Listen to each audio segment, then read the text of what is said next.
नमस्कार, मैं ज्ञान प्रकाश और आप देख रहे हैं CSC चैनल के सभी वीडियोस को देखने के लिए चैनल को सब्सक्राइब करें और बेल आइकन को प्रेस कर दें। अभी तक हमने देखा कि 1919 में रॉलेट एक्ट, जिसे काला कानून कहा जाता है, जिसे भारतीय बुद्धिजीवियों और राजनीतिज्ञों के द्वारा कहा गया कि यह बिना वकील, बिना दलील और बिना अपील का कानून है, उसका विरोध होता है। 13 अप्रैल 1919 को जलियांवाला बाग हत्याकांड हो जाता है और गांधी जी इसके विरोध में कांग्रेस के साथ मिलकर एक कमेटी बनाते हैं। उस कमेटी के निर्णय को जब अंग्रेज़ सरकार नहीं मानती है तो महात्मा गांधी कहते हैं कि मैं असहयोग आंदोलन प्रारंभ करूंगा। 28 जुलाई 1920 को महात्मा गांधी इसकी घोषणा करते हैं कि असहयोग आंदोलन 1 अगस्त 1920 से प्रारंभ किया जाएगा। दुर्भाग्यवश उसी दिन भारत को एक बहुत बड़ी राष्ट्रीय क्षति होती है और 1 अगस्त 1920 को ही बाल गंगाधर तिलक स्वर्गवासी हो जाते हैं। एक गहरे सदमे के साथ 1 अगस्त 1920 को असहयोग आंदोलन प्रारंभ किया जाता है और बाल गंगाधर तिलक जी के नाम से एक फंड तैयार किया जाता है जिसकी राशि 1 करोड़ रुपए होती है और यह आह्वान किया जाता है कि इसी रुपए से असहयोग आंदोलन की जो आवश्यकता होगी उसकी पूर्ति की जाएगी। अपने इस असहयोग आंदोलन की पुष्टि के लिए महात्मा गांधी सितंबर 1920 में कलकत्ता में जब अधिवेशन हो रहा होता है कांग्रेस का, उसमें अपना असहयोग आंदोलन की जो रूपरेखा है उसको रखी जाती है। लाला लाजपत राय अध्यक्ष रहते हैं उस कलकत्ता अधिवेशन के, विरोध करते हैं, CR दास उनका साथ देते हैं। लेकिन नागपुर अधिवेशन दिसंबर 1920 में असहयोग आंदोलन की पुष्टि हो जाती है। रचनात्मक और नकारात्मक कार्यक्रम की जो रूपरेखा है उसको प्रस्तुत की जाती है। रचनात्मक कार्यक्रम के अंतर्गत रखा जाता है कि पंचायती अदालतों की स्थापना की जाएगी, स्वदेशी को अपनाया जाएगा, चरखा और खादी को लोकप्रिय बनाया जाएगा, अस्पृश्यता को किसी भी रूप में स्वीकार नहीं किया जाएगा। हिंदू मुस्लिम एकता की बात सकारात्मक कार्यक्रम के अंतर्गत रखा गया। दूसरी तरफ नकारात्मक कार्यक्रम की भी रूपरेखा बनी थी। नकारात्मक कार्यक्रम में कहा गया कि किसी भी प्रकार की सरकारी उपाधि हो उसको वापस करना होगा, जितने भी भारतीय हैं उनको सरकारी नौकरियों से सभी को अलगाव करना होगा, सरकारी विद्यालयों से इस विद्यार्थियों को वहाँ से हटना होगा और किसी भी प्रकार का स्थानीय या क्षेत्रीय चुनाव हो उसमें किसी भी भारतीय को भाग नहीं लेना है। और जितने भी मजदूर हैं जो जा कर के मेसोपोटामिया आदि में नौकरी करने के लिए जाते हैं उनको भी रोक दिया जाएगा, वो भी किसी भी प्रकार से अंग्रेज़ों की मदद नहीं करेंगे। इस प्रकार सकारात्मक कार्यक्रम और नकारात्मक कार्यक्रम की पृष्ठभूमि असहयोग आंदोलन के दौरान तैयार होती है और इसको पुष्टि मिलती है नागपुर अधिवेशन 1920 दिसंबर में। पूरे कार्यक्रम का जो दारोमदार है वो महात्मा गांधी के कंधों पर डाल दिया जाता है। पूरे भारत में असहयोग आंदोलन बहुत ही तेजी के साथ लोकप्रिय होता है। मध्यम वर्ग, निम्न वर्ग, मजदूर वर्ग, वैश्य वर्ग या फिर किसी भी वर्ग का व्यक्ति हो, भारत में सभी ने असहयोग आंदोलन में सहयोग दिया। अगर हम बात करें कि कैसे विरोध हुआ असहयोग आंदोलन में अंग्रेज़ों का, तो सबसे पहले जो बड़े बड़े वकील थे जैसे राजेंद्र प्रसाद, डॉक्टर राजेंद्र प्रसाद जी, मोतीलाल नेहरू जी, जवाहरलाल नेहरू जी, विट्ठल भाई पटेल, सरदार वल्लभ भाई पटेल जैसे प्रतिष्ठित अधिवक्ताओं ने अपनी वकालत छोड़ दी। विद्यालयों की बात करें तो लगभग सभी विद्यालयों से विद्यार्थियों ने अपना प्रवेश वापस ले लिया और उसी क्रम में भारत में काशी विद्यापीठ, बिहार विद्यापीठ, महाराष्ट्र विद्यापीठ, जामिया मिलिया और बंगाल में विश्वविद्यालय की स्थापना होती है। जो विद्यार्थी अंग्रेजी स्कूलों को छोड़ चुके थे वो असहयोग आंदोलन का समर्थन करते हुए इन राष्ट्रीय और देसी विद्यालयों में प्रवेश ले लेते हैं। कार्यक्रम आगे बढ़ता है, बहुत ही तेज़ी के साथ असहयोग आंदोलन लोकप्रिय होता है। अंग्रेज़ सरकार घबरा जाती है कि एक व्यक्ति जो अहिंसा के बल पर इतना बड़ा आंदोलन कर लिया है, निसंदेह वह बहुत ही महत्वपूर्ण है। गांधी जी का कद अब इतना बढ़ चुका है कि उनके खिलाफ कोई भी कार्रवाई करने से अंग्रेज अब भयभीत हो चुके हैं। पूरा भारत असहयोग आंदोलन के दौरान अपने आप को स्वतंत्र महसूस करने लगा था। इसी बीच इस असहयोग आंदोलन से उपजे नकारात्मकता को दूर करने के लिए प्रिंस ऑफ वेल्स जो राजकुमार हैं इंग्लैंड के, वो 17 नवंबर 1921 को गेटवे ऑफ इंडिया बम्बई उतरते हैं। उन्हीं के स्वागत के लिए गेटवे ऑफ इंडिया बम्बई में बनाया गया था। लेकिन असहयोग आंदोलन का प्रभाव इस तरह से था कि जब अंग्रेज़ों के राजकुमार, इंग्लैंड के राजकुमार प्रिंस ऑफ वेल्स भारत की धरती पर कदम रखते हैं तो उनका स्वागत काले झंडों से किया जाता है। मजदूर वर्ग पूरी तरह से उनके विरोध में था और जहाँ जहाँ वह गए उन्हें काले झंडे दिखाए गए। भारत में अंग्रेज सरकार यह देखकर बहुत ही रुष्ट होती है और दमन चक्र प्रारंभ कर देती है। 25 से 30 हजार लोगों को जेल में बंद कर दिया जाता है और प्रताड़ना शुरू हो जाती है। महात्मा गांधी इस संदर्भ में 1 फरवरी 1922 को लॉर्ड रीडिंग को पत्र लिखते हैं, क्योंकि लॉर्ड रीडिंग ही उस समय वायसराय थे, और कहते हैं कि अगर दमन चक्र नहीं रोका गया तो मैं सविनय अवज्ञा आंदोलन प्रारंभ कर दूंगा और सभी को मना कर दूंगा कि कोई कर का भुगतान न करे। महात्मा गांधी की यह बात सुनकर लॉर्ड रीडिंग सकते में आए होंगे, लेकिन अफसोस इसी समय एक बड़ी घटना घट जाती है। 5 फरवरी 1922 संयुक्त प्रांत, तत्कालीन संयुक्त प्रांत वर्तमान उत्तर प्रदेश का जिला गोरखपुर, वहाँ पे एक कस्बा है चौरी चौरा। चौरी चौरा में भगवान अहिर के नेतृत्व में लोग असहयोग आंदोलन को आगे बढ़ाने के लिए रैली कर रहे होते हैं। उस रैली में पुलिस भगवान अहिर को पकड़ लेती है और उनके साथ कुछ और लोगों को मारती पीटती है, प्रताड़ित करती है। भीड़ उग्र हो जाती है। थानेदार सहित 22 सिपाहियों को चौरी चौरा थाना में जलाकर मार दिया जाता है। यह घटना तेजी से आग की तरह पूरे भारत में फैल जाती है और गांधी जी बहुत ही निराश हो जाते हैं। क्यों? क्योंकि गांधी जी का तो हथियार ही अहिंसा था, उसमें हिंसा के लिए लेस मात्र भी स्थान नहीं था। गांधी जी बहुत ही ज़्यादा मर्माहत होते हैं। लगभग 175 लोगों को उसमें फांसी की सज़ा होती है, जिसमें मदन मोहन मालवीय जी बहुत ही शानदार वकालत करते हुए 155 लोगों को बचा ले जाते हैं।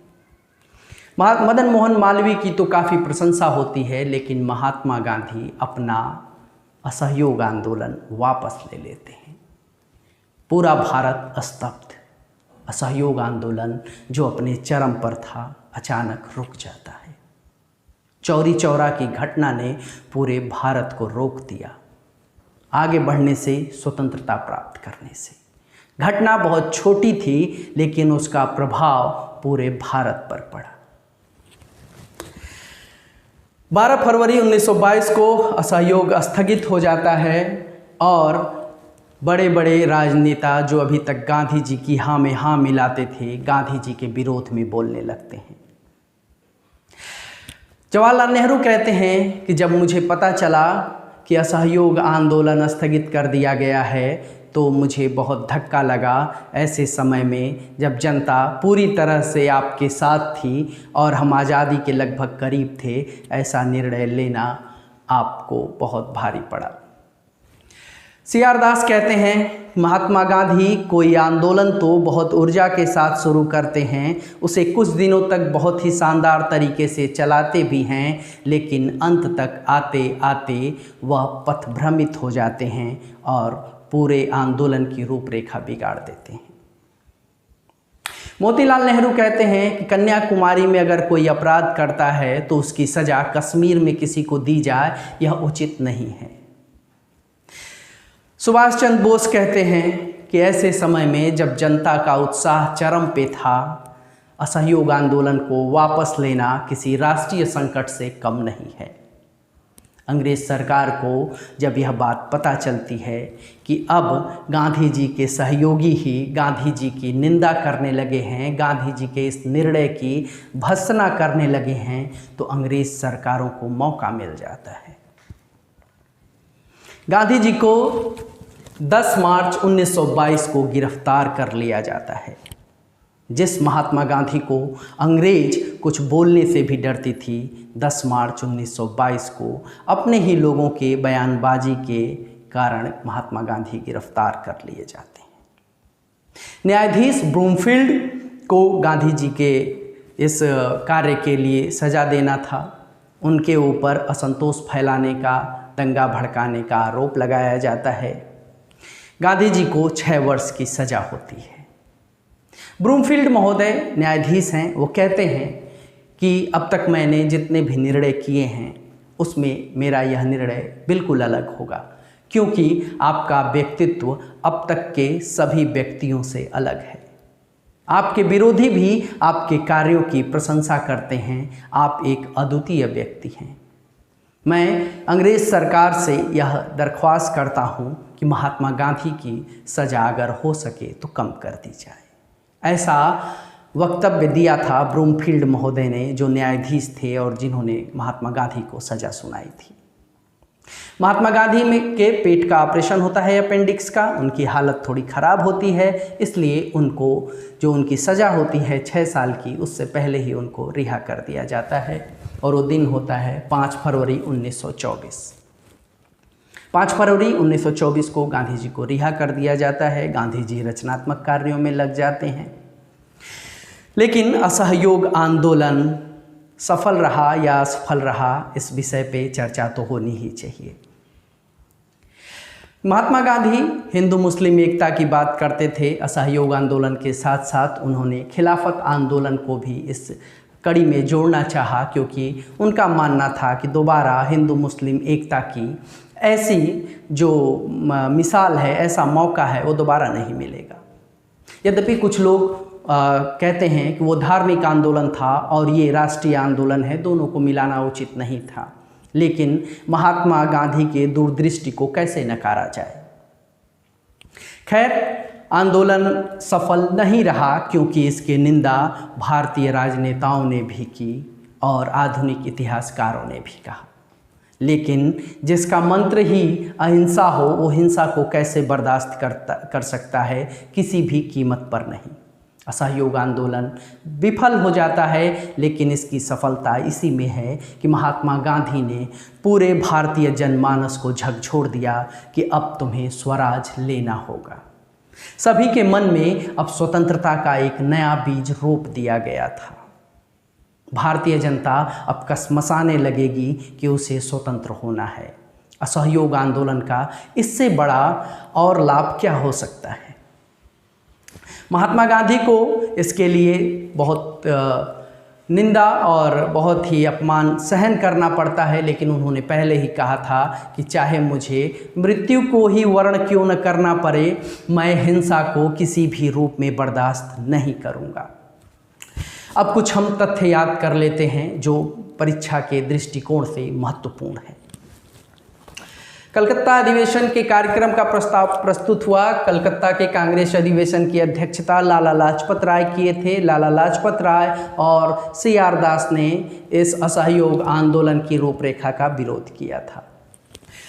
नागपुर दिसंबर 1920 में नागपुर अधिवेशन में असहयोग आंदोलन को मंजूरी मिलती है और इसी के बाद असहयोग आंदोलन महात्मा गांधी जी के बाद सुचारू रूप से प्रारंभ कर दिया जाता है। हमने तिलक स्वराज फंड के बारे में चर्चा किया। 1 अगस्त 1920 को ही बाल गंगाधर तिलक जी की मृत्यु हो जाती है और तिलक स्वराज फंड की स्थापना होती है, जिसकी कुल राशि 1 करोड़ रुपए होती है। सरकारी उपाधियां कौन कौन लोग वापस करते हैं, विदेशी वस्त्रों का बहिष्कार, ये सारी चीज़ें। अब हम कुछ फैक्ट लिखते हैं और उनको आप याद कर लीजिएगा, ताकि असहयोग आंदोलन से अगर कोई प्रश्न आए तो आपका न छूटे। आइए देखते हैं कि कौन से ऐसे महत्वपूर्ण तथ्य हैं असहयोग आंदोलन से संबंधित जो परीक्षा में पूछे जा सकते हैं। असहयोग आंदोलन से जो संबंधित तथ्य हैं वो निम्न प्रकार से हैं, इनको याद कर लीजिएगा। एक लेखक के रूप में गांधी जी की पहली पुस्तक लंदन गाइड थी। जब ये अपनी बैरिस्ट्री की पढ़ाई कर रहे थे उस समय इन्होंने यह पुस्तक लिखी थी। नागपुर अधिवेशन अध्यक्ष विजय राघवाचार्य महोदय हैं और असहयोग आंदोलन का प्रस्ताव CR दास ने नागपुर अधिवेशन में रखा था। ध्यान दीजिएगा, असहयोग आंदोलन की घोषणा महात्मा गांधी करते हैं, लेकिन नागपुर अधिवेशन में असहयोग आंदोलन का जो प्रस्ताव होता है उसको CR दास रखते हैं। नागपुर अधिवेशन की अध्यक्षता विजय राघवाचार्य महोदय ने किया था। 12 फरवरी 1922 को स्थगित होता है असहयोग आंदोलन। असहयोग आंदोलन के समय चेम्सफोर्ड वायसराय थे। महत्वपूर्ण इसलिए है कि असहयोग आंदोलन जब प्रारंभ होता है तो लॉर्ड चेम्सफोर्ड उस समय वायसराय होते हैं, लेकिन जब आंदोलन समाप्त होता है उस समय लॉर्ड रीडिंग वायसराय रहते हैं। महत्वपूर्ण तथ्य है, दिमाग में बिठा लीजिएगा। चौरी चौरा के समय मैंने क्या कहा, लॉर्ड रीडिंग महोदय थे। विदेशी वस्त्रों की बर्बादी ही उसके साथ सर्वोत्तम व्यवहार है, गांधी जी ने ऐसा कहा था। क्यों कहा था? क्योंकि रविन्द्रनाथ टैगोर ने कहा था कि विदेशी कपड़ों को जलाना एक निष्ठुर बर्बादी है। इसके प्रत्युत्तर में महात्मा गांधी ने कहा था कि अंग्रेजी कपड़ों के साथ यानी विदेशी कपड़ों के साथ यही व्यवहार सर्वोत्तम है। हजीम उल मुल्क की उपाधि हकीम अजमल खां को मिली थी। इन्होंने इस उपाधि को असहयोग आंदोलन के कारण वापस कर दिया। कैसर-ए-हिंद, जुलू युद्ध पदक और बोअर युद्ध पदक, ये 3 पदक महात्मा गांधी को मिले थे और महात्मा गांधी ने भी अपना यह पदक वापस कर दिया। 27 दिसंबर 1921 CR दास अध्यक्ष बनते हैं। वार्षिक अधिवेशन होता है 27 दिसंबर 1921 का और इसके अध्यक्ष होते हैं CR दास, लेकिन वो जेल में होते हैं और उनकी जगह हकीम अजमल खां अध्यक्षता करते हैं। असहयोग आंदोलन चल रहा था। प्रश्न पूछ सकता है कि 1921 में कांग्रेस का अधिवेशन जब हुआ था तो उसकी अध्यक्षता किसने की थी? अध्यक्ष चुने गए थे CR दास, लेकिन जेल में होने के कारण हकीम अजमल खां इसकी अध्यक्षता करते हैं। बारदोली, जब 5 फरवरी 1922 को चौरी चौरा की घटना होती है उस समय महात्मा गांधी बारदोली में होते हैं और वहीं से असहयोग आंदोलन समाप्ति की घोषणा कर देते हैं। महत्वपूर्ण तथ्य हैं सभी, इनको याद कर लीजिएगा। कथन मैंने वीडियो में बताया है कि किसने क्या कहा, कहानी पूरी आपके दिमाग में है। असहयोग आंदोलन अब आप कभी नहीं भूलेंगे। इसी के साथ आप व्यस्त रहें, पढ़ते रहें। आज का वीडियो यहीं समाप्त करते हैं। कल एक नए टॉपिक गांधी जी की नई यात्रा के साथ हम फिर आएंगे। तब तक के लिए नमस्कार।